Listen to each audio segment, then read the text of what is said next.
यार दरिया दरिया वो भी लटजी तो वने यार दरिया दरिया वो लटजी तो वने नेक इंसान इंसान भी मटजी तो वने यार दरिया दरिया वो भी लटजी। मेहनत, जफ़ाकश, हिम्मत ऐं जुरत इंसान जे अज़मत जूं अलामतूं आहिनि। के इंसान पंहिंजी मुख़्तसर ज़िंदगी मां ताहयात शोहरत माणे पंहिंजो नालो ॾींहुं क़यामत ताईं ज़िंदा रखंदा आहिनि।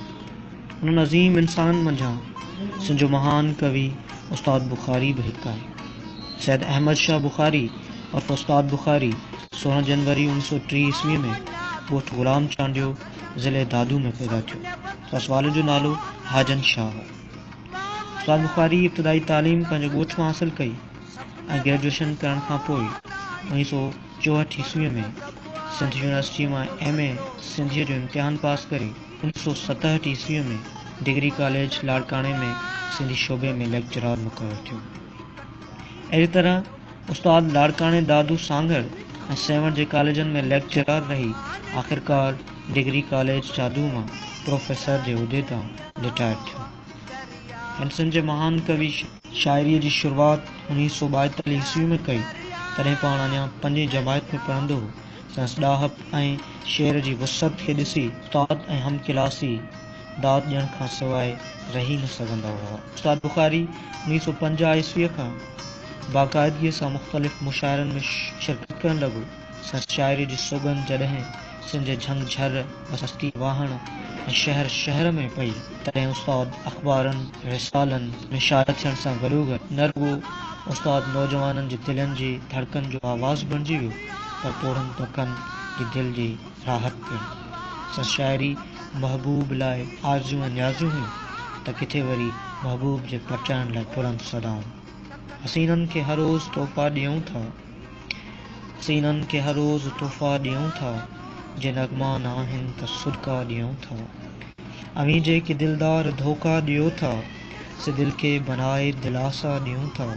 घणियूं चार बाज़ार जो चहचटो आहे, घणियूं चार बाज़ार जो चहचटो आहे, असां खां वठूं प्यार होका ॾियो था। त बुखारी जो गज़ल हुजे या गीत, नज़म बेत या वाई, पर इंसान जी बेवसी तड़प दर्द जो खुलियल बयान समायल आहे।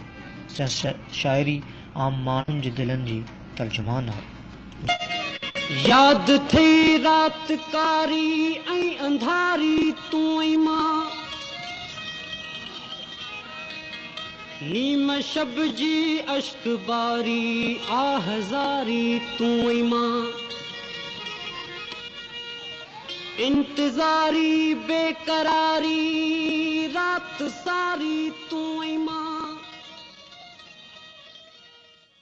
जे मूं रोई ॾिनो त मुर्की ॾिनाई, जे मूं रोई ॾिनो त मुर्की ॾिनाई, फटनि ते ईअं लूणु बुरकी ॾिनाई।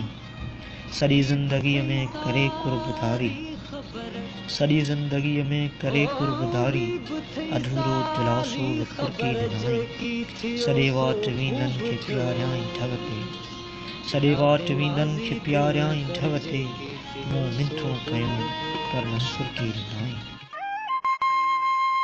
उस्ताद जी सॼी शाइरीअ में सूंहं जी वाखाण ऐं नींहं जी अज़मत जो बयानु समायल आहे। शाइरीअ में सूंहं लाइ हज़ारें तशबीहूं इस्तारा इस्तेमालु कया अथसि। संदसि ॿोली ऐं बयान में कमाल जो जादू समायल आहे। सूंहं ऐं नींहं जी सभु कंहिंखे सुञाणप आहे, सूंहं ऐं नींहं जी सभु कंहिंखे सुञाणप आहे। एतिरो यार सफ़ा चुकंदो को कोन्हे, को ॿरे पियो को ॻरे पियो को भरे पियो आहियूं, तुंहिंजे पाड़े में सॼी राति सुतो को कोन्हे। इश्क जो आंध न पांध ॿुधूं था उस्ताद, इश्क जो आंध न पांध ॿुधूं था उस्ताद, सूंहं जी ज़ात न का बात पतो को कोन्हे। उस्ताद बुखारी 60 जो शाइर आहे। संदसि शाइरी पोरियत हारी नारी ऐं ग़रीब माण्हुनि जी ज़िंदगी जी भरपूर अक्कासी करे थी। पाण मज़लूमनि जो आवाज़ बणिजे, फ़िरके ऐं जागीरदाराना निज़ाम जे ख़िलाफ़ हो। तुंहिंजे मेज़नि ते तरहीं ताम अचनि, खाइनि कांग पुता झूठा जाम बचन आऊं कीअं लूण चखां मुंहिंजा मारू रोज़ा रोज़। उस्ताद जॾहिं बि सिंध जी का साज़िश महसूस कई त पाण सिंध जा ख़िलाफ़ आम माण्हुनि सां गॾिजी पंहिंजी धरतीअ जे हक़नि लाइ रोडनि में रस्तनि ते निकिरी आयो। उस्ताद सिंध जे उन्हनि अदीबनि मंझां हो जेके 1 यूनिट में सिंध जे हक़नि लाइ आवाज़ उथारियो। सोन बाज़ार मां किन्ही वठिबो आहे, फैज़ मुर्शिद खां पिनी वठिबो आहे, जो सम्झो त अव्हांजो हक़ आहे, जो सम्झो त अव्हांजो हक़ आहे, हक़ मुर्सी सां छिनी वठो। उस्ताद बुखारी जी शाइरी तक केतिरा ई मजमूआ शाया थी चुका आहिनि। तंहिंमां पहिरियों मजमो गीत असांजा जीत असांजी 1971 ईस्वी में शाया थियो।